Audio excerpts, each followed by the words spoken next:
Hi, everybody. Dennis and Julie. I'm Dennis Prager. Julie Hartman. What episode is this? What number? 47? Wow. We have to have a big celebration on the 1-year anniversary. We should pop open champagne. Okay. You don't drink. No, I'll drink. Take care of it. No. Yes. No. I'm not anti-drinking. I don't enjoy it that much. I prefer cigars. So, since we were last together, I was in Florida for 10 days, and I have a thought that I want to bounce off you, and there's so much to talk about. It's a little intimidating, actually. So I have a thought, and I know you'll resonate to this. I was with Jordan Peterson and 6 scholars. I don't know whether to say other scholars or 6 scholars. You can say other. Okay, thank you. No, it is interesting. I debate that. Anyway, we were studying the book of Exodus for the Daily Wire. They will eventually have millions of views, which is astonishing, because one of my biggest desires in life was to bring the Torah to the world. Jews shouldn't hide it. It's the greatest of all the Bible. The first 5 books are the most important. So we were doing this, and so here's my thought: the effect it had on me. Imagine this: I'm brought to Florida to participate in this with truly 6, 7 luminous minds. I don't normally say that. And luminous hearts. They were good people. And I have a good radar for that, which we will talk about. And so here is my thought. How many people have, and most people don't even think about this, how many people have elevating experiences in their lives? A lot of people have fun experiences, even intellectual, you name it, right? Exciting, fun, but elevating, where you could say it brought out the best in me and even made me a little bit better a person, a little bit deeper. I think people used to have that more, and of course, I ascribe that in large measure to the fact that people were more religious. They'd get together for Bible study. You have any thoughts on that? Do people have elevating experiences? Oh, it's something I think about all the time. No. Increasingly in my generation, we seek fun experiences over elevating experiences. I don't even know if people would be able to identify what the difference is. If you said to someone, what is an elevating experience? I don't know if they could answer you. Right. That was my thought. It's actually quite interesting to think about what they would say.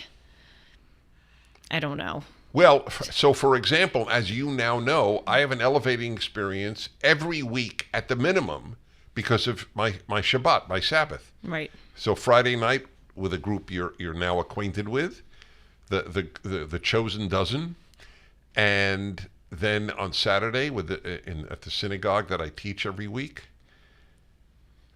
By the way, that is a great advertisement for the Sabbath, to having that, because to have a day each week that's elevating, it is impossible to overstate its role in my life. And you have to work it into your schedule. I think sometimes what people think when they're seeking elevating experiences is, later this month I'll go to a performance or I'll go to a museum. But sometimes when we think we're going to do those things, they never really happen.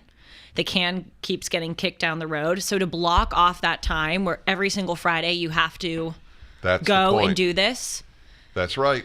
It's and very, have to, very helpful. Because I yes, as many people would know, I believe God commanded the 10 Commandments. So I have to keep the Sabbath. I don't have a choice. And if I had a choice, even though I know how valuable it is, I would probably work 7 days a week. I was thinking about this subject of maybe not in exact terms, but of elevating experiences, because I mentioned on our last episode that I'm rereading Eric Metaxas's Martin Luther biography, which is so good. He is an extraordinary writer. Don't tell Eric. If you ever are with him, don't tell him. I know that. you've told me. Okay. For those of you who don't understand the reference, Dennis has told me that Eric is quite a character. Total. He makes us look subdued. Really? Yeah. Well, we look subdued on this podcast. If you saw us 10 minutes privately, ago. yes, even Right, privately. even Eric privately. is a wild man, and by the way, Eric proves that outliers do all the good in the world. He's another example of it. Anyway, go ahead. Well, it's amazing that he's so, and I obviously trust what you're saying, that he's so goofy and so, theatrical, because when his writing is... Oh, right. is- all of us, we know when to be serious. Right. Yeah. But I'm reading this book, learning about Martin Luther, and I'm just enthralled. I'm so blessed, really thanks to the world that you've opened me up to, not just with your Bible commentary, but the conservative media world, where I just read books constantly that truly enthrall me. And I was reading the book the other day, and I was thinking, how many other people read books that are truly enthralling to them, or seek these, As opposed to just entertaining. Yes. Well, also because people read novels and so on. Also, a lot of people my age, and I used to do this, a few years ago, read a lot of like self-help books, or how to make the most of your 20s, or how to be a really good, effective worker, or a really effective boss. And I'm just, I remember being in the stage of my life where I read those books, and I didn't even realize how dull and dry and desiccating they were.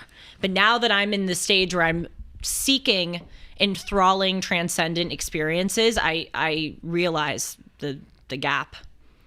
So I just want to, before we leave that topic, I want to emphasize again the importance of elevating. That it's ironic because elevate and deep are opposites theoretically, geographic opposites or locale opposites, but they're related. What do people do to be deeper and to be better? And I'm not blaming them. They just it's not part of the vocabulary. When I was at graduate school, I mean, the 1970s, I remember I wrote a piece which I submitted to the New York Times, which of course they rejected, about my life at Columbia University. And one of the points I made was, when they're not reading for tests or papers, they're not reading. That was me. Because I was so sick of reading. Well, so that's what school does. Yes. And even when in high school, and I think I've talked about this here on my show Timeless, when I had to read Beowulf, I read The Scarlet Letter, I read Shakespeare, and I don't remember, I reread The Scarlet Letter this summer, and the book is actually on my set because I love it so much and I think it's such an important read. But on my graduation day from high school, I could not tell you any specific fact about any of the books that I read. I couldn't even remember the characters' names because you read them so quickly and then you're tested. And you have to write papers on them. So this is what teachers should do. They don't teach. If you read Macbeth, the teacher should spend a week on what does Shakespeare want to tell us about life in Macbeth. Otherwise, it's pointless to read it. Another thing that teachers do, and by the way, I've done a lot of research on this. Next week, I'm actually interviewing this guy on my show, John Agrusto, who wrote this fabulous book, The Death of Learning. Have you read it? No, but it sounds so right. Gosh, it resonated with me so much. So this isn't just true of my educational experience, but it's also true of others. Teachers have this idea that the student, especially in humanities courses like English classes, they have this idea that the students in the discussion should figure out what the book is about. And I remember in high school, we were assigned 2 or 3 chapters to read of a book. And then the next day we'd show up to English class, and the teacher wouldn't help explain the themes of the chapter or what it's really about. Instead, she or he would just allow us to talk about it. But we're 14-year-old squirts who don't understand. That's exactly We right. don't understand. So we're just I remember sitting there going, I'm so stupid. I don't understand this. Oh, God. I thought I was an idiot. You so touched a sensitive point in my own life. 2 things. One, I remember the same things. I'd be in school, And the teacher, so what do you think? The teacher would say. And I remember thinking, who cares what I think? You're the teacher. It's irrelevant what I think. And then another kid would raise his or her hand, and I don't really want to know. And I like the kid. It's not I didn't like the kid. At 15, if you shouldn't have the same insight as the 50-year-old teacher or the 40-year-old teacher. That's why they're the teacher. Mm-hmm. If your insights are as wonderful as theirs, why are they in the front of the classroom? By the way, I had the same exact, to the word. When I was about 18 or 21, at some point between them, they lowered the voting age from 21 to 18. I had my first serious girlfriend. So I remember saying to her, why are they giving me the vote? I don't know anything. I swear to you, I said those words. And I was well read. I took ideas seriously. But I knew my ability to vote, I don't know anything. And now they want to lower it to 16. I believe it was the New Zealand Supreme Court recently ruled that keeping the voting age at 18 is discriminatory. Of course it is, but in that case, keeping it at 5 is discriminatory. Right. The nursery school kids are not getting a vote.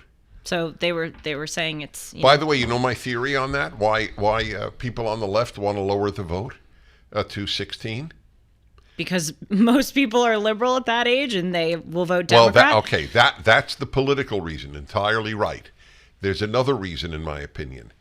They are not wiser than they were at 15. Mm. So therefore, they don't. Very good point. Yes. So That's therefore, exactly why not have them vote? It's not fair. I'm no wiser. I'm a 50-year-old liberal. I am no wiser than a 16-year-old liberal. So true. So back to this discussion of teaching, also I think at that age, I sort of go back and forth with this because on the one hand, I'm really glad that at least, even if I don't remember anything about Beowulf, I'm glad that I at least know that Beowulf exists. But I also think even assigning that kind of reading when you're 15 or 16 or 17, we don't have enough life experience to truly appreciate a book like that. That's the reason that's the purpose of a teacher. I know. So that's what's so sad. I remember my teachers would hold back explaining the book because they wanted to make sure that we did the reading. And they thought that if they gave a summary or if they talked about the themes, then every single day kids would show up to class and they would know that the teacher would basically synopsize the readings of the night before so they wouldn't have to do it. But my response to them would be, it's way more important to get the students excited about the book and to explain the book to them than actually having them read it. Make sure that they did the previous night's readings. Because if you make them excited about it, they will do the readings. That's exactly right. You don't know this, which is rare because you know basically my life. But when I was at Columbia at graduate school, so that was all the way up in Manhattan, high in Manhattan, 116th Street. I taught Hebrew school.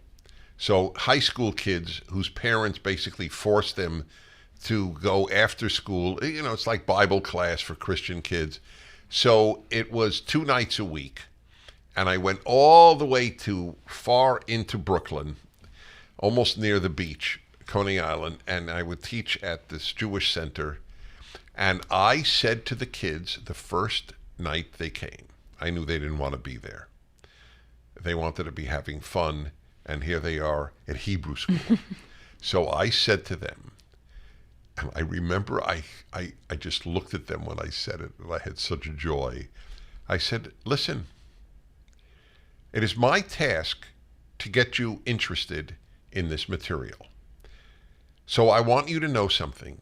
You don't have to attend another class after tonight. You have to pass the test, but you do not have to come to class. Wow. I will either earn your desire to learn with me, or you could stay home. They couldn't believe that, but that is my belief. A teacher has to earn. Yep. Now, obviously at school, it would be irrelevant if God came down and kids kids would just rather play basketball or steal ATM machines. But that was what I did, and I thought, and I was. By the way, they showed up. They showed up. I made the material interesting. So one more point on this, because you used my favorite word, my new favorite. You know, I have a bunch of favorite verbs like as opposed to love, earn. Here's another one, explain. Because what you said, I read Beowulf. What did I understand about Beowulf? Which you're entirely right, of course. Nothing. But that's the truth about the Bible. That's why I'm doing my commentary on the first 5 books.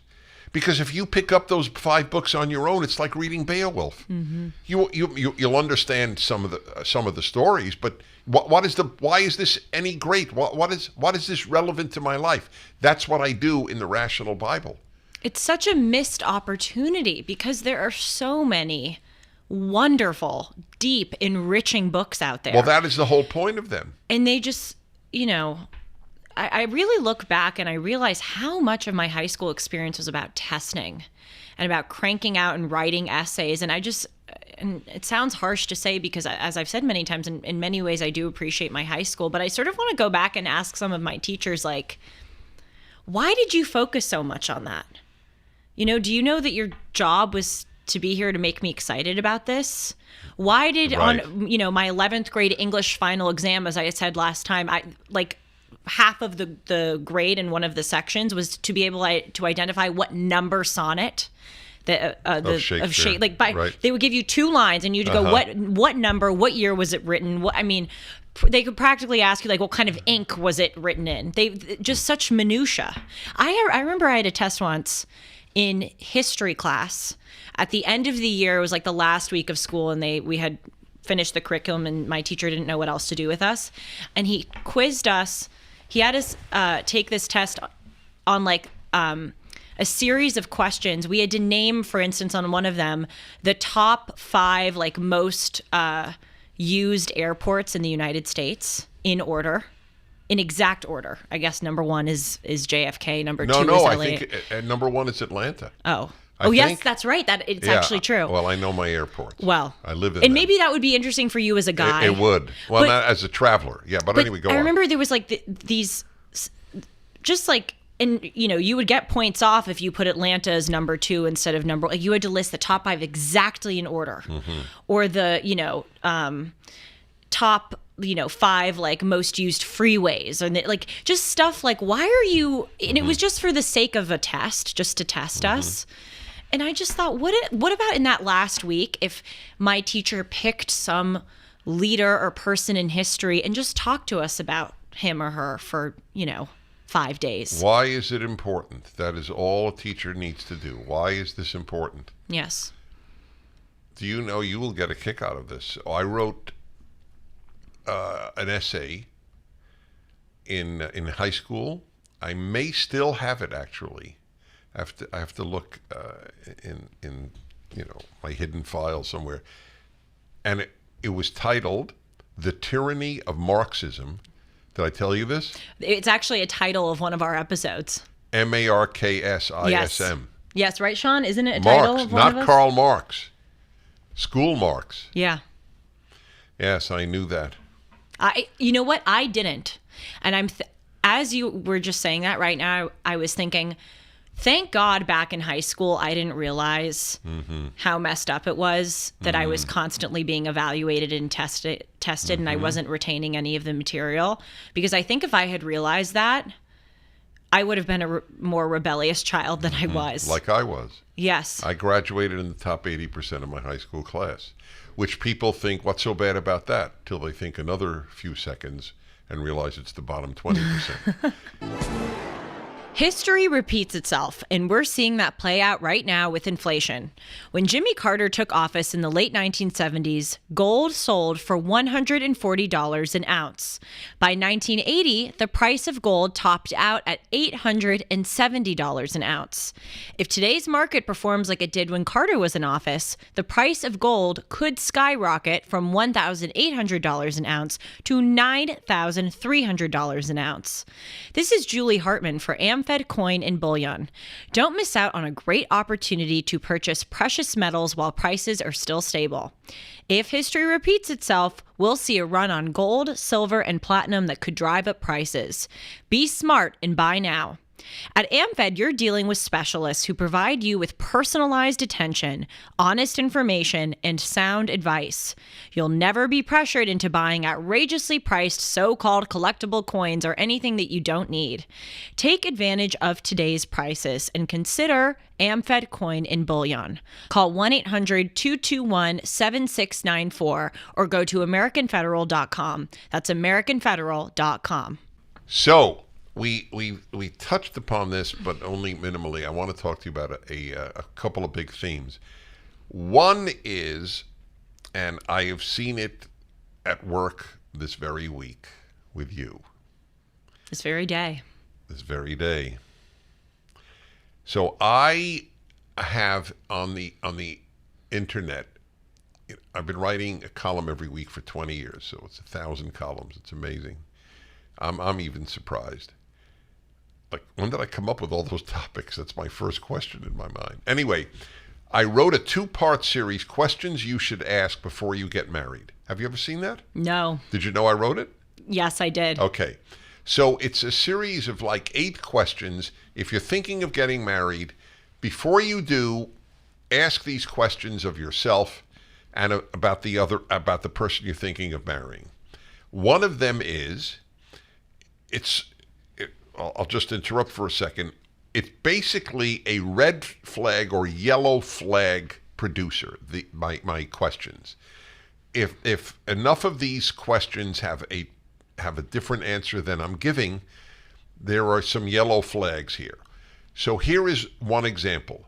Does the person you're thinking of marrying have same-sex friends, close same-sex friends?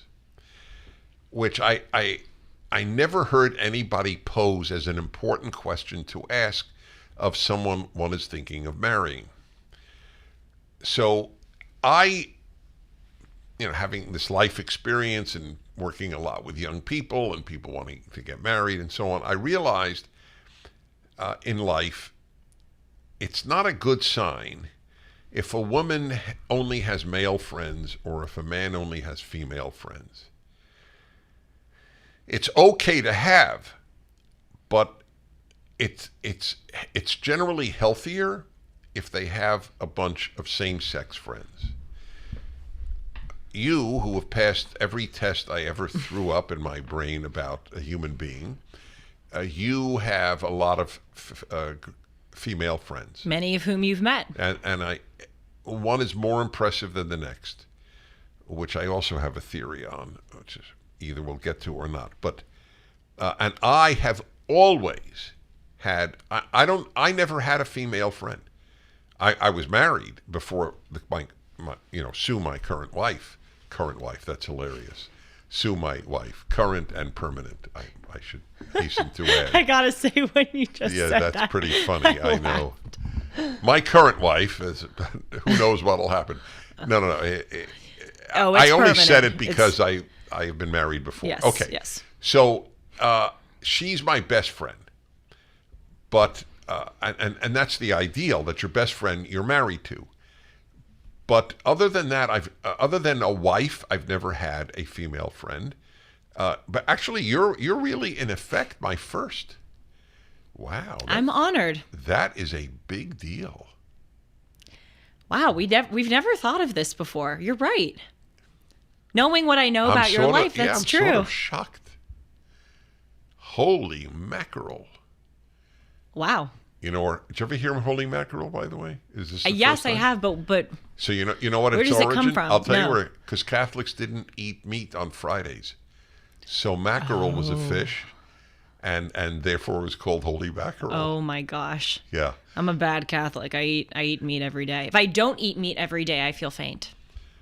Oh, I think meat is the healthiest food there is, but that's I got that from Segue. Jordan Peterson. Segue, right? Exactly.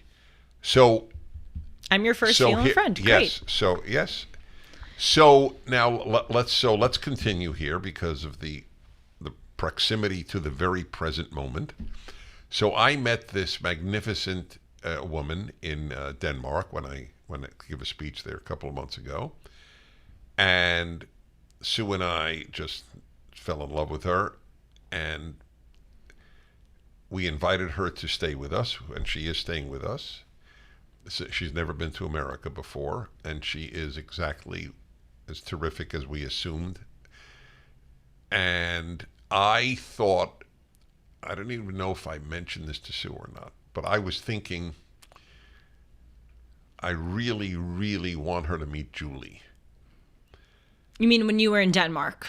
Or when I invited her. Oh, yeah, when I knew she was right. going to come here. And I thought, in knowing them, knowing you so long, and knowing her minimally, but thinking I knew her well and I was right, I said to Sue, it was inconceivable to me that you guys wouldn't hit it off. Am I right?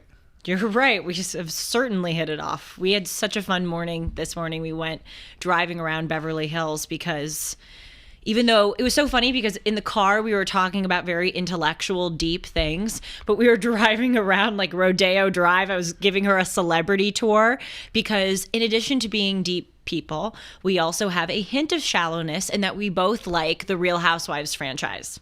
In fact, when I met Astrid yesterday, Astrid said to me, one of the first things she said to me was, I watch Dennis and Julie, and so I know that you also watch Real Housewives. Dennis, do you know what Real Housewives is? Totally. Real Housewives of New Jersey, Real Housewives of Beverly Hills, Real Housewives of Copenhagen. Astrid, you should be the star of the Real Housewives of Copenhagen. They should take that. Yeah, but she's not a housewife. She's only from Copenhagen. She doesn't fulfill both criteria. Well, actually, a lot of so the housewives let me just say aren't this. housewives. I know about it. I actually watched an episode in a hotel room. It's so good. Oh, I found it so boring. My addiction in hotel rooms is Forensic Files. Okay, that's true. I love Forensic Files too. It's painful how much I love it, but I only watch it in hotel rooms. But I don't get the appeal. I think it appeals much more to women. Well, of course, it's women and gay men is the audience, but I love. I should. Astrid, I'm referring to Astrid right now because she's watching this being taped in the control room. But Astrid, I want to ask you off air what you like so much about it, because what I like is it's my one arena where I feel like I can turn my brain off and I can be like, I don't know, I can indulge my, as I said, shallow side. Right. Because yeah, I'm constantly right. like reading. I feel like I have to learn so much, and I enjoy learning, but I'm always, I have this voice in my head. Do you know enough? Are you maximizing your potential enough? Are you reading enough? Are you working enough? And so that's like my vacation. Right. Anyway, we had a wonderful time. Back to this point about same-sex friends. Right. We hit it off immediately. And what I said to you, Dennis, just before the air was like, with her and with me, there's no like cattiness. There's no jealousy. There's no anything bad. We just are two people who really wanted to know each other and enjoy each other. And I find that with a lot of my female friends too. And I would imagine Astrid's female friends are the same. I have not one shred of gossipiness or any of that in my female friendships, because I don't have tolerance for it, and the people that I attract as friends also don't have tolerance for it. So now I'm going to this is beautiful, because when we talk, even off air, but certainly on Dennis and Julie, it's sort of like an archaeological dig, and so we're going to go deeper. So I'm going to go deeper, and I know Astrid would be okay, because she mentioned this. I actually did a fireside chat with her, which people will be able to see soon. So I know your life a lot, and I know her life somewhat. And the two of you have had pain. So I actually have posed a question on my happiness hour. In passing, I don't think I ever devoted an hour to it. Now I will. Is it an unmixed blessing to have a happy childhood. And people I know thought, what kind of bizarre question is that? Of course it's great to have a happy childhood. But I if I were certain of it, I wouldn't ask the question. Now, it's not great to have an unrelieved, unhappy childhood. Right. Better to have more happiness than unhappiness. But a childhood that is so protected from pain, how's this better? Is it good to have a painless childhood? Maybe that's the way I should put it, rather than happy. You didn't have a painless childhood, and she didn't have a painless childhood. She lost her dad, who by all accounts was a wonderful man, when she was 14, and he had had cancer for years before that. So she didn't lose him before she was 14, but she lost him in a certain sense because of his suffering. And you have been open about your sister, who is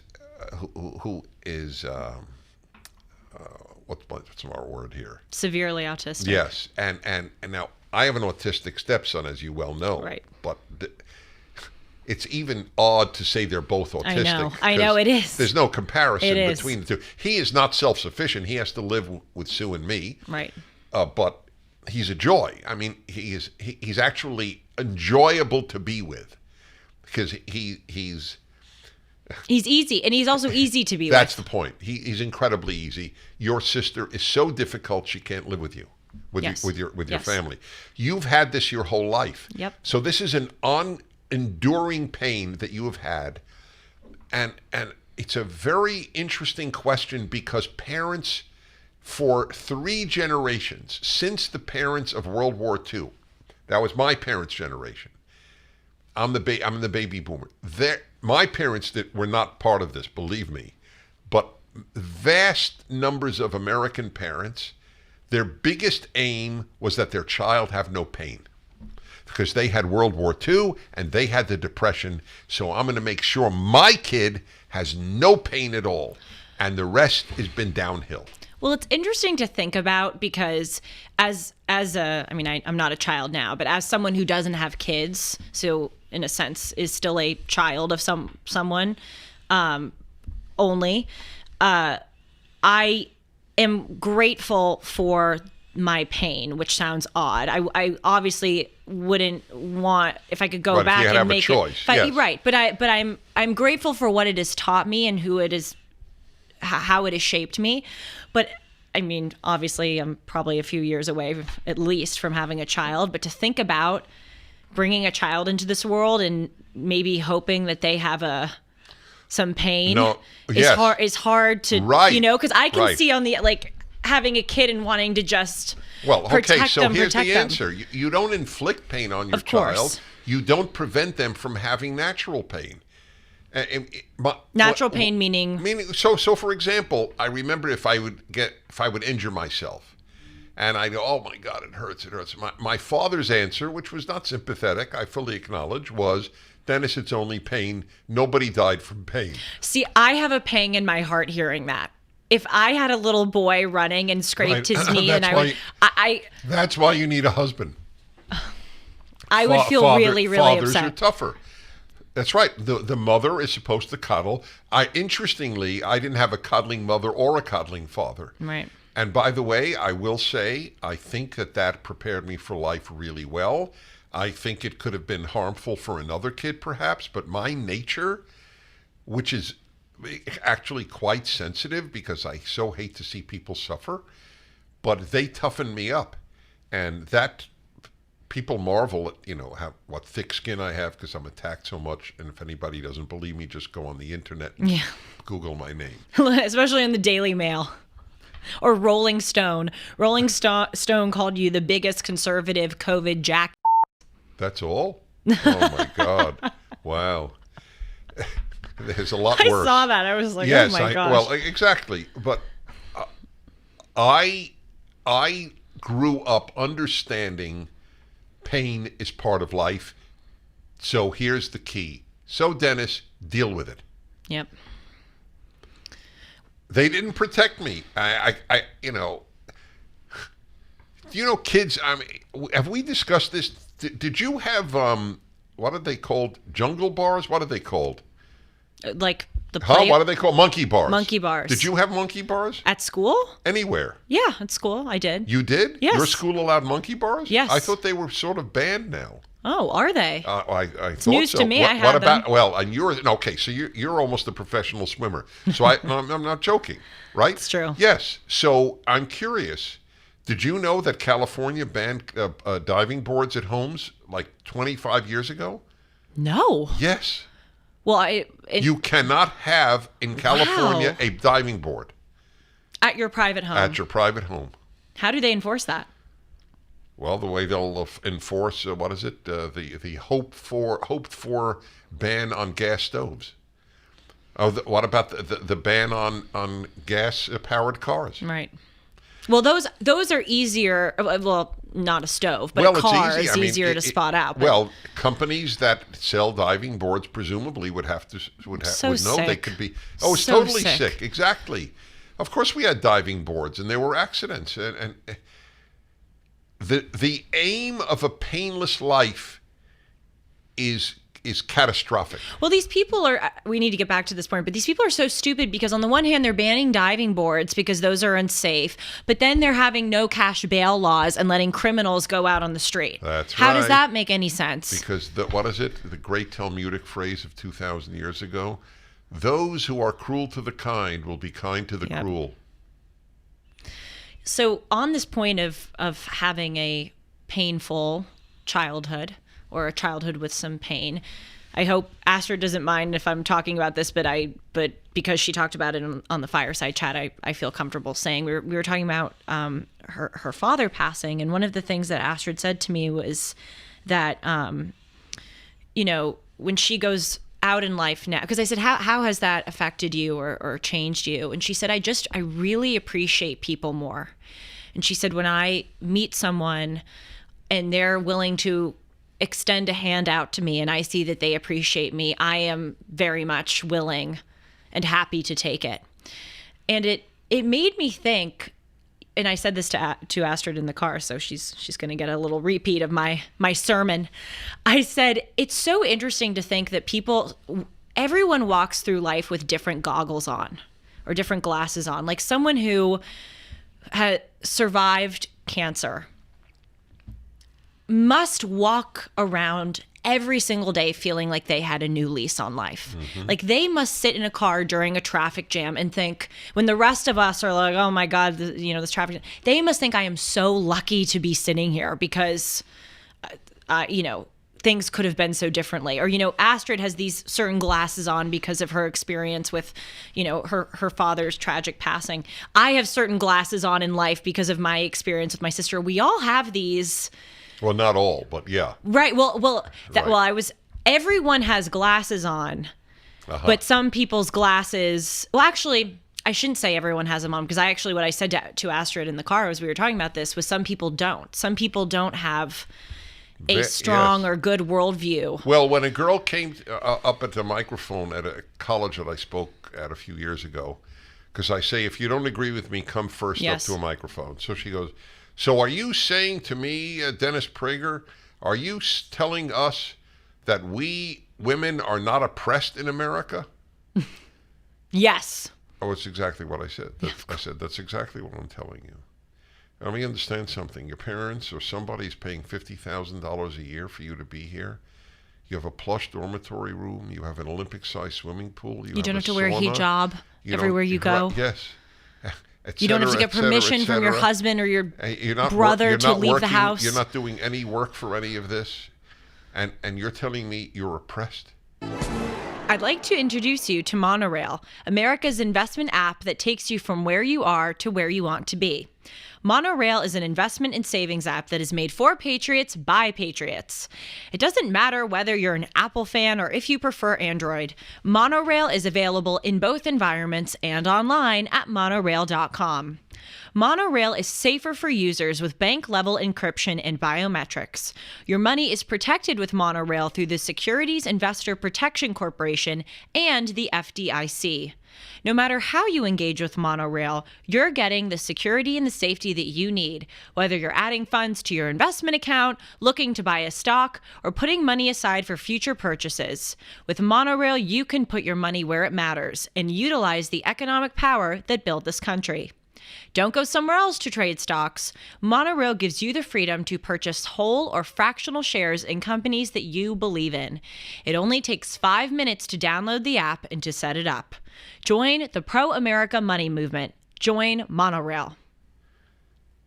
There's a comedian, I forgot his name. My older son is a big fan of comedians, and he told me about this guy as a routine.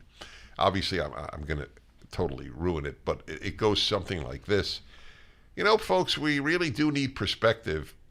You know, you're sitting in the middle seat on an airplane going from New York to LA, and you're complaining you're in the middle seat.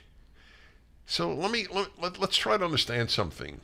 You're in an air-conditioned cabin over the Rockies, where 100 years ago, people died climbing them in a year-long trek just across them. You're doing this in 4.5 hours, and you're complaining about the middle seat. Now, I complain all the time when I have a middle seat. Right. No. It's just, okay, but you have the perspective. Yes, no, but it's true. Yeah, it's true. So that's your point, though. If you have cancer, every day is a gift. So you having had your sister, Astrid having had the tragedy of her dad dying when she was so young, and when he was so young, I mean, the tragedy for him is also terrible, and for the mother, and so it goes back to my original question, it's not even a question, it's a statement. A painless childhood is bad to have. It doesn't help your character, and it doesn't help your happiness. Yep, that's true. And, you know, I guess what I would say to people who haven't had haven't had any pain, it doesn't mean that you can't be deep, or you can't, you know, it's the same thing with, like, you know, I say to you all the time, Dennis, one of the worst things that happened to America, or one of the biggest problems with America, is that it became so good. Because when it became so good, then people started looking for problems, microaggressions, men are now women, women are now men, and they screwed it all up. But it doesn't have to be this way. If we had, as a country, kept in mind that we had it so good, and we kept our wits about us and in a perspective, we could have avoided the route that we've gone down. So I would say the same to people who haven't experienced any pain. But actually that segues into another question I have. Do you think it's true that some people have a painless childhood? I mean, obviously there are gradations, but do you think anyone is without pain in their lives? Well, it depends. Well, I guess gradation is the operative word. I have asked that on the air, and do you know, interestingly, the adults who called in about their kittyhood, who disproportionately seem to have had happy childhoods, were when they were one of many kids. I'm sorry, what do you mean when people call in about their kittyhood? About their childhood. Okay. You mean on your show? Yes, they call in on my show. Okay. So I believe, because I try to see patterns among callers. People who grew up with, let's say, 4 or more siblings seem to have been more likely to have had a happy childhood.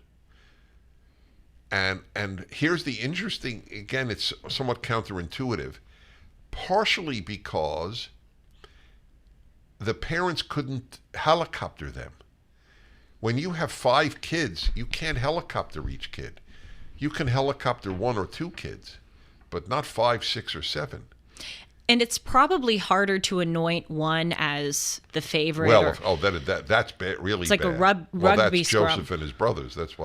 That's the great story in the Bible. Right. You know, I thought you meant Joseph Telushkin when you that's said hilarious. Joseph. Yes, he didn't have any brothers.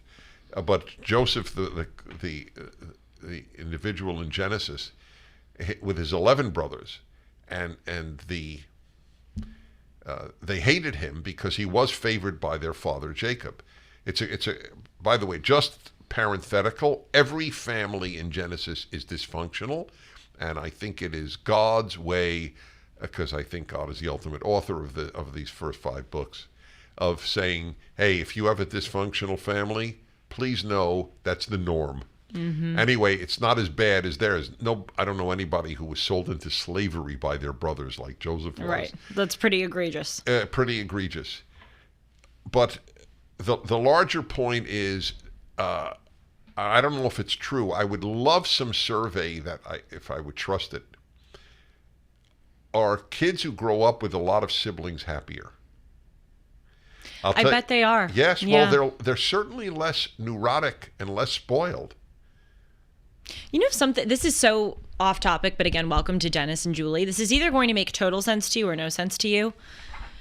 I've noticed it can't be ascribed to everything, but if something seems to make sense, even if you don't really have any proof or like data, it probably is true. Like for instance, with this people with more siblings seem to be happier. I have no data to support that, but rationally that seems to make sense. So it's probably. So wait, so you don't know one of my oldest lines about studies? No. I love it. I love when I have a new line for you. If it's common, if it seems like common sense, then it's probably that's accurate. Right. This is the way I've put it. Oh. The reason studies don't interest me is either they support what common sense suggests or they're wrong. Yep.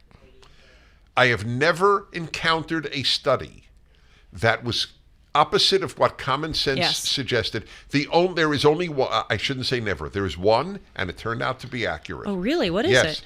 That people who live together before marriage are more likely to divorce when they get married. Wow. Which was counterintuitive. Because you think, oh, you never heard this? No, I didn't know that. Oh, yes. And when you hear the reason, it completely makes sense. So that's why, my rule still holds. The study supported common sense, but my common sense didn't realize this. People who live together are less likely to break up if things are bad because they're living together. It's much easier to break up with someone before marriage if you are not living together. Living together is like a divorce. Oh, I see. So therefore, they will marry through inertia, whereas the couple that isn't living together and has problems will simply just break up. Astrid and I were talking about that just a few minutes ago, about how it's easier to stay with someone if you're living with them. Yes, well, we had talked about that, and because I think I raised it, I raised it on my male-female hour this past week. So anyway, other than that, every study that I've ever seen, I had already known the answer, as it were, because I used common sense. Yep. So that is an especially helpful tool for people to know of right now, because we live in the age of studies galore. Right. Studies. Oh my gosh. Okay. Studies say is what to ancient man, thus saith the Lord was. Yes. So true. I hate it when people say that. Studies say. And sometimes even on my show, and I'm sure that you find this on yours, when I'm like, for instance, I did a segment recently on, actually it was my first show of all things, on the increasingly growing phenomena of cannabis-induced psychosis, where marijuana products now are so concentrated with THC that people are taking them in mass, and they're having these like really bad hallucinations and paranoia as a result. And I remember, writing up the segment, and I wanted to pull some data about how many people use marijuana or what the rate of addiction is. And I was just like, how do I know anymore if this is even accurate, And even if I tell it to my viewers, it will probably fall on deaf ears, because there's none of us who are smart trust studies of any kind anymore. So you're hitting a real sore spot in me. I hate marijuana. I loathe it. I've always loathed it. When I was in high school, and it was already popular then, and college even more so, and then even heavier drugs like LSD, which is not even known today. But I remember thinking, and I thank God that I thought this. I'll tamper with my health, but I won't tamper with my brain. You're very wise. And but you know that it's the most controversial stand I've taken. In the most of my listeners are conservative, not all, but most. This position, I rather my child smoke cigarettes than smoke a joint, is the least popular position I ever took in my 40 years of radio. Even conservatives disagreed with me. Let me tell you, as someone who graduated from college, I absolutely agree with you. And about a year ago, or certainly 2 years ago, I would have strongly disagreed. Mm-hmm. And you know, I've said it on this show that I used to use. I never know how to refer to it because I never smoked. I hated smoking a joint. I would always cough. But I have in my life used edibles, and it's, you know, I realized that it was sort of becoming an escape for me, where I was. Well, what else is it? It's yeah. not sort of. That's well, what it's. Some people use it for what? Well, I should clarify. Yes, you're right that they always use it for an escape, but sometimes the escape is for fun. I was using it as kind of an emotional escape. Okay, okay. It's not the exact same thing, but it's on a continuum. Right, and I, like you, realized, you know, I don't think this is a good thing, and so I quit, and I haven't had it in many, many months, and I never will have it again. But I know some people very close to me who have become severely addicted to marijuana and have gone through psychosis and hallucinations. And it has, in some cases, ruined those individuals' lives, and in other cases brought them to the brink of losing everything. Their jobs, their relationships, everything in their life. It's much stronger today than it was when I was a kid. It's really, really... Actually, I need to do another show on this, and I'm hesitant sometimes to talk about my personal experiences on my show because I want it to be, you know, news-based, and I don't want people to think I'm always talking, you know, trying to infuse myself, but I actually should talk about my personal experience with people who've abused marijuana because it's really common now, and people still think that it's this safe drug. We've been fed I remember being told in high school and in college that you can't get addicted to marijuana.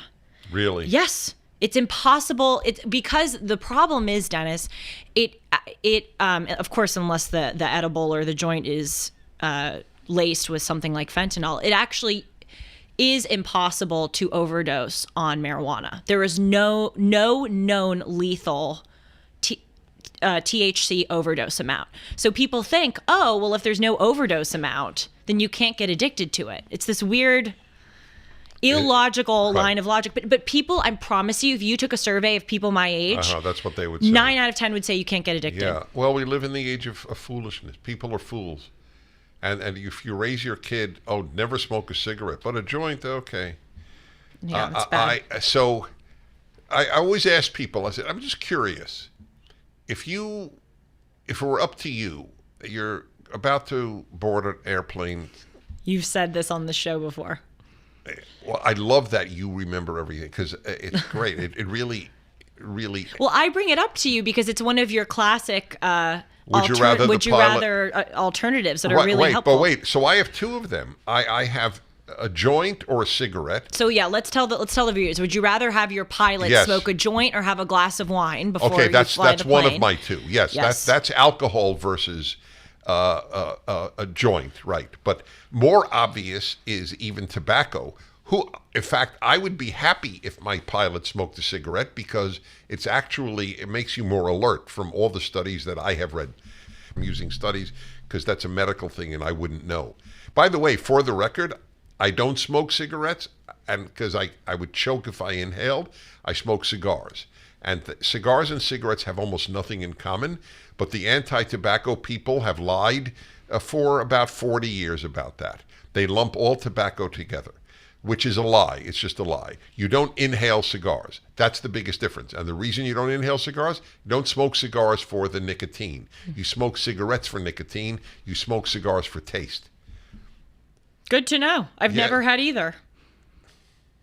Really? Never Neither. had a cigarette, Well, you never said had a that because cigar. you coughed with the if you inhaled a joint. Yeah. Well, I couldn't inhale. I had one marijuana experience. Friends of mine in my late 20s said to me, "We really want to see if your joie de vivre, your joy of life, is really real.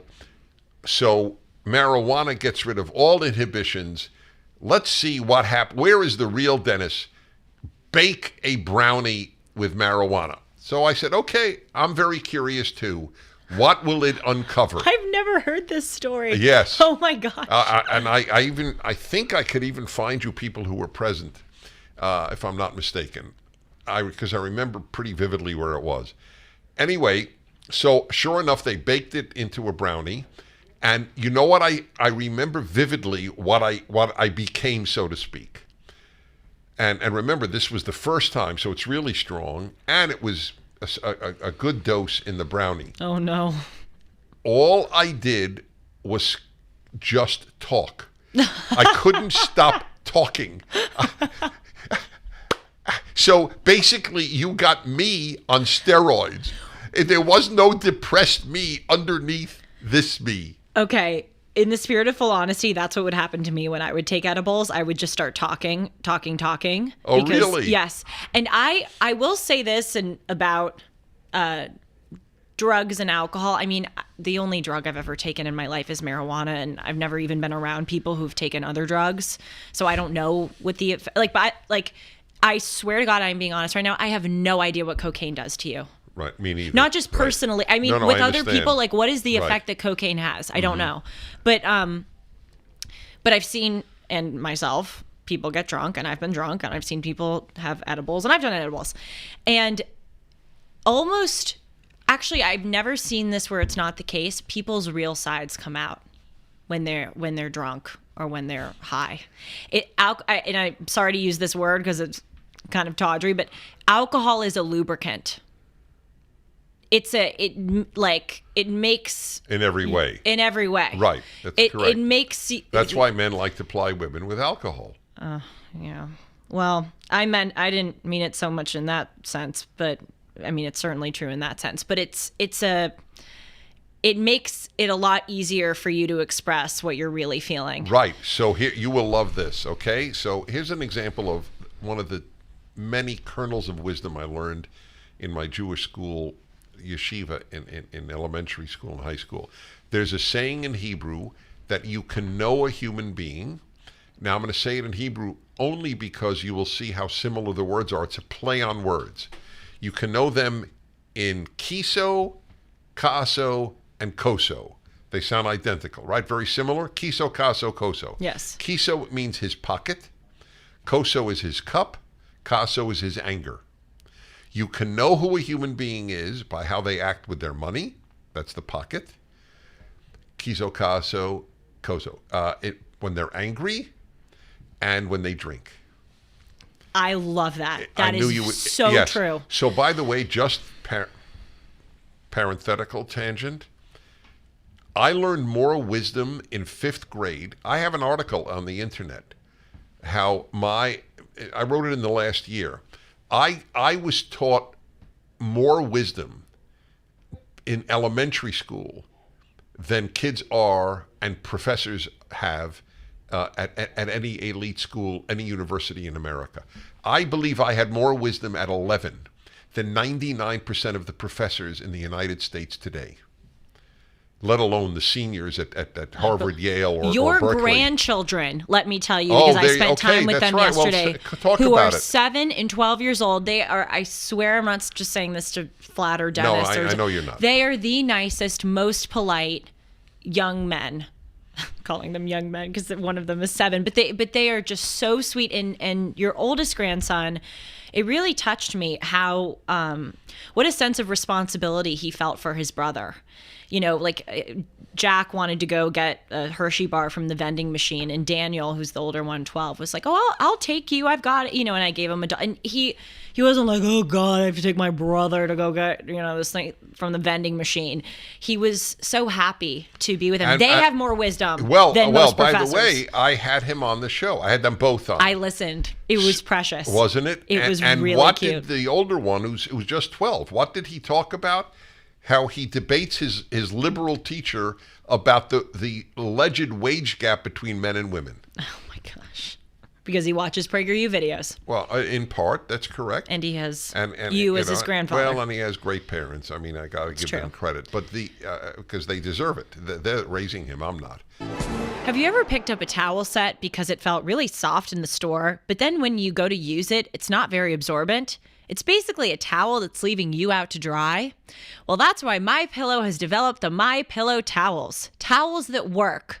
I know, it's mind-blowing. Towels that actually dry you. Their 6-piece towel set includes 2 bath towels, 2 hand towels, and 2 washcloths. They come in a variety of colors, and right now you can receive a 6-piece set for only $39.98 with the promo code Hartman. Go to MyPillow.com right now and click on the radio listener special. MyPillow products come with a 10-year warranty and have a 60-day money-back guarantee. Just go to MyPillow.com and click on the radio listener special and enter the promo code Hartman, or call 1-800-761-6302. That's MyPillow.com, promo code Hartman. But I want to go back to the point that led to my grandchildren. That line, you love, you know a human being by their pocket, their cup, and their anger, but they all have very similar sound in Hebrew, is just another example of the wisdom I got as a kid. I take some credit for my insights into life, but I was given a head start. See, I think that those words sound so alike in Hebrew, and they're all knitted together in the way that they are, shows that there's a God. That's God. That's God's. Well, that's you know, it's funny, signaling His presence. Many religious Jews traditionally would say Hebrew is God's language. I'll give you a beautiful Hebrew one. You'll love this. Ready?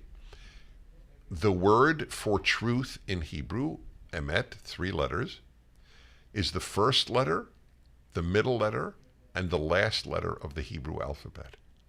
Truth encompasses everything. The word for lie, sheker, 3 letters, the next to last, the second to last, and third to last letters in the alphabet. I love those moments that seem little and coincidental, but you really kind I don't believe it's coincidental. I agree with you. They're not. You discover God through those moments. Oh, well. Even the fact that the moon has a face, that always captivated me when I was little. You know what I'm talking about, right? Yeah, of course. I would look. The man in the moon. Yes. And I would just think, there's no way. I mean, obviously that shouldn't be people's only basis for believing in God. But you think it's like God's winking at us. Yeah, He's winking at us, and He's making it fun for us. You know, He's sprinkling some clues around. It's magical. You know, the more and this is going to be the most seemingly obvious but not widely embraced statement. Well, what was the statement now? Of course, I'm forgetting. About God's. You were probably going to say something that argues for God's existence. Yes, I think I was going to say something along the lines of like, engage. If you look up and pay attention in life and you engage in life, there are endless opportunities for you to be enriched. Right. Are you referring to God or just enriched in general? I think when I say enriched, I think about it. I think about it in terms of God. So I had a caller.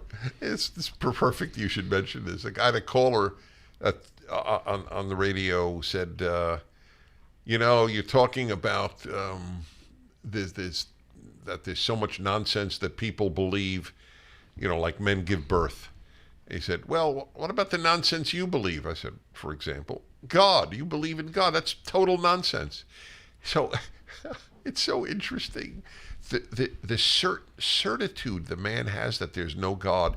I said to him, you're more certain there is no God than I am that there is a God.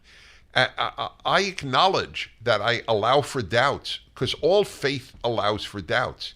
Yours, though, doesn't allow for doubts. You're a true believer. Mm-hmm. By the way, so do you know my story about when I debated the atheists? Well, I went to that. No. Okay. Before you were, let's see, what would you have been? 13 years old when this happened. Or negative 13 years. Well, no, I think 13. I think it's about 10 years ago. Okay. So I was invited, to their credit, by the way, the biggest atheist group in the United States. I think it's Atheists United, but I don't remember the name. They invited me to their convention in Minneapolis of course, on Easter Sunday, and they invited me to debate their head on God's existence. So I thought it was great, and it was to their credit. Left-wing organizations don't invite conservatives, but at least the atheist invited a believer. So we had this discussion, and at one point I looked at the audience, about 400 atheists. I said, would you please raise your hand if you ever doubt your atheism? Like if you see a baby born, you go, whoa, that's really a miracle, or maybe there is a God. Or, a great work of art or music or Shakespeare or a sunset, anything. Does anything ever have you challenge your atheism? Not one hand went up. And then I said, when I speak to religious audiences a lot, and if I say, raise your hand if you ever have doubts about your faith, virtually every hand goes up. So we challenge ourselves much more than you challenge yourself. They were stunned.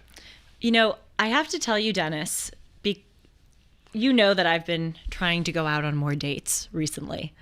And one of the things that's been bothering me when I go out on dates, and it's both shocking and unshocking to me that it bothers me, is when the person says that they don't believe in God or that they don't have an interest in God. Mm-hmm. That, again, part of me... You're right to be bothered. Yeah, I'm increasingly, not just on dates, with friends sometimes, like when and by the way, I'm not, I haven't even read the entire Bible. I'm still at the beginning of my journey. I should be more diligent about it than I am, but I have a curiosity about it, and I have respect for religion, for God, and for people who believe. When I encounter people who don't have that at the bare minimum, I increasingly find myself not wanting to be friends with them or date them. Well, if you're not even curious about it's weird. Then you're not deep, because yes. You don't know how important the issue is. And I will be really honest here too.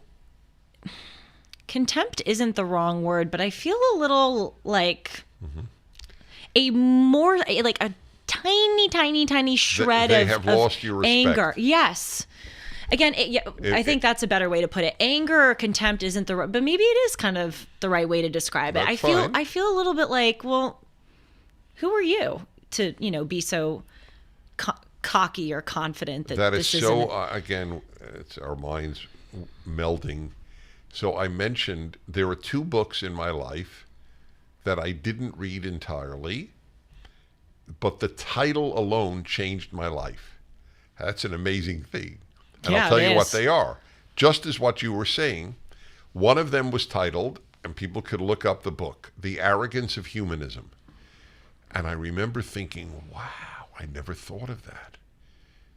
It is arrogant.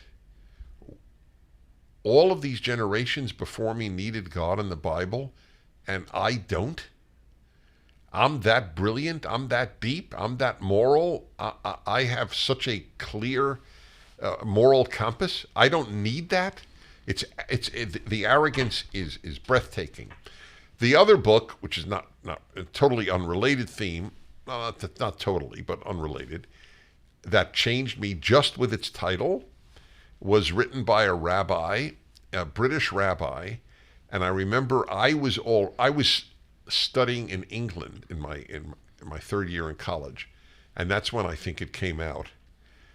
And I bought the book in England, and I read some of it, not all of it, and the title was "We Have Reason to Believe." We have reason to believe. It was a double entendre. The most obvious is there are reasons to believe there is a God. But the way I took it was we were given the gift of reason in order to believe. And that's why I ended up with the Rational Bible. I have only used reason to come to belief. Only. It is not emotional. Can I give you a phrase that I thought of that I think is a double entendre? And depending on how you interpret it, it can sort of indicate whether you're a liberal or a conservative. This came to me recently. Think about the phrase, be who you want to be. If you're liberal, you think that phrase is, be who you want to be. If you want to, be trans, be trans. If you want to walk out into the street and wear a bikini, do that. If you want to, dye your hair purple and shave half of your head, and be who you want to be. As a conservative, when I hear be who you want to be, I hear be who you want to be. If you want to be courageous in your everyday life, cultivate that. Be courageous in your everyday life. If you want to be kind, practice it. It's almost, it's not fake it till you make it, but it's in your everyday behavior and conduct, be who you want to be. That's why another sign of the idiocy of our age, I don't know of a better word, is when I hear people say about themselves or about their son or daughter, well, he's trying to figure out who he is, or I'm trying to figure out who I am. And I thought, I didn't spend 5 minutes in my life trying to figure out who I was. What I spent all of my time was figuring out who I want to be, and then working on it. I wanted to be courageous. I wanted to be smart. I wanted to be good. I wanted a whole host of things I wanted to be. I wanted to be able to conduct an orchestra. So I studied to do it. The beauty of life is that you can be, in most cases, what you want to be. Now, it's true, I can't be an Olympic athlete. I grant that, fine. But I could be an athlete. How many people get to be an Olympic athlete? 1 out of 1 million, literally, or 1 out of 500,000. So it's the question you should raise your kids with is not, you got to find yourself. There is no self to find. You have to find the self you want to be. Yes, it's so important. Did you know that? I'm curious. If in high school. Yes, I wasn't going to say it, but now that you've asked, I was thinking it shows that I always had conservative instincts because I thought this way from a young age. I thought from really young, I remember thinking this idea that, finding yourself, that can really lead people down some dark, convoluted Anyway, roads. What does it mean, find yourself? Yes. Well, I'm serious. I'm not being cute. What does it mean? I think it means... Does it mean explore your nature? In other words, am I really lazy? Am I really industrious? If that's good. In other words, find out what your natural traits are and then work with them or against them, but that's not what people mean. They mean kind of do what you want to do. That's right. It. Or that there's something there to find. It's all right. Anyway, go on. Well, no, it causes a lot of, because I remember the reason why I thought it was kind of stupid as a kid is because again, as I said on the show, and as I say all the time, and as you know, and our viewers know about me, I'm always kind of regulating myself because I really want to make sure I'm on a good path in life with not just my job and my friends, but my character, everything. I'm really trying to steer myself well. And I've always been like that. And I remember when people would say, find yourself, I got a lot of anxiety because I would think, am I doing this wrong? Have I not found myself? What do I need to do that? And then I came to the answer, no. The only way that you can really should find yourself is what you're interested in. And I think in that way, I have worked to find myself. Well, let me say, though, as far as your character, you're right. It's not finding yourself. Even interest. Look, let me tell you about my stepson, Reed, because I remember this vividly. He's been in my life since he's a young kid.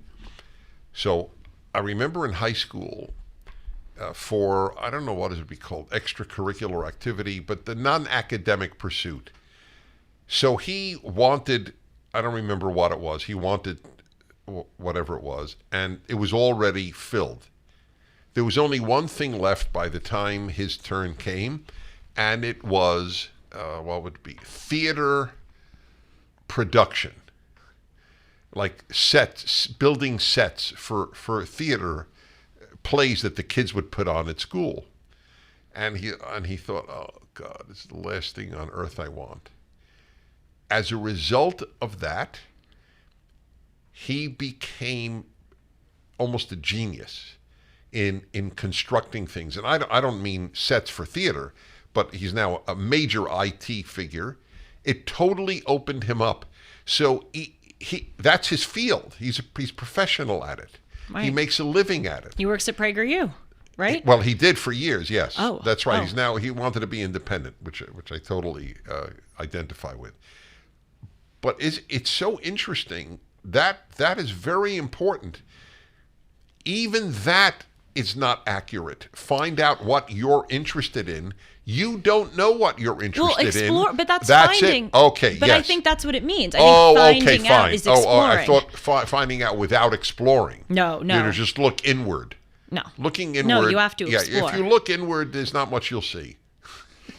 But you shouldn't explore you should explore, as you say, your nature and recognize what you're good at, what you're not good at, I suppose morally, but you shouldn't explore your character. You should build and strengthen your character. Yeah, if you look within, your character's probably, we don't bad. Start out all that good. Yeah. Yes, that's why parents have to criticize their kids. I remember when I was at at that debate that you had with a rabbi on the subject of whether people are innately good, which, by the way, the fact that was even the... No, it's painful. It is painful. Yes. The fact that was even the premise of the debate is painful. But you, during the Q&A session, I remember a young man went up to the podium and said, Mr. Prager, you looking at me right now, not knowing me, do you think I'm good, bad, extraordinary, or evil? I thought, that's kind of a, and I thought you gave a great answer. You said you're a human being. So you're, I don't know if you're bad, but your instincts are not good. Yeah, well, he thought it would be a real tough riddle. Anyway, what you are and what human nature is obviously a different question. Right. That's why I don't know why people can't think more clearly. I understand that people aren't going to have total clarity of thought. But you don't realize that, the average person you meet, on the street or in the elevator or in line on an airport or whatever, you think they're bad? That's not the question. The question is human nature. If the average person I meet in the street is a good person, they've conquered their nature. Right. It's what you just said, why don't people think more clearly? It's something that I wonder a lot, because on the one hand, if they haven't been exposed to good influences, that's one explanation. But today, we talk all the time about how there are many bad influences, but we also do have a lot of good influences. We have people like you, and hopefully one day, if I get to your level, me, we have some great public figures here in the United States. Ron DeSantis is one of them. We're not, people in this society, yes, they have bad influences, but it's not like they're in an echo chamber. And so what I don't understand is when people are exposed to good influences, when someone does, tell them the right thing or gives them a kernel of wisdom, why don't they take it? Well, this will sound pompous, but is it just in their nature not to take it? Sorry, I cut you off. They don't want to take it. Yeah. So, this is something I would only say on Dennis and Julie. It's a good example because I'm saying it to you and I'm not alone just announcing it. If when I read, and there are many people who hate my guts, you just explore the internet and you'll find it, and I think it has no effect on me, none whatsoever, as you know. And None, by the right. way, none. Thank you. Truly. I thought Right. maybe it would have 1% of an effect Right. on you. It doesn't. Yeah, correct. But it does tell me about them. It doesn't tell me about you if you disagree with me. But if you hate me, it doesn't tell me anything about me. It tells me everything about you. I know that I aim to do good and do good. There are very many people who have better marriages because of my male-female hour. There are many happier people because of my happiness book, happiness lectures, and happiness hour. There are many people who have reconciled with their parents because they heard me. Okay? How many leftists who hate my guts can say that? Zero. Zero. How many people are kinder because they were influenced by a leftist? Zero. Not only that, but how many people are angrier? That's right. Less grateful. Yes. Right. Healthier. All of that. When your kid, I mean, look, unfortunately, this is so painful for some people listening to this. Your kid comes home from college, woke. Are they kinder? Are they more respectful? It really is sad. Are they a finer human being? It is not possible to become woke and become kinder. No. It is not possible.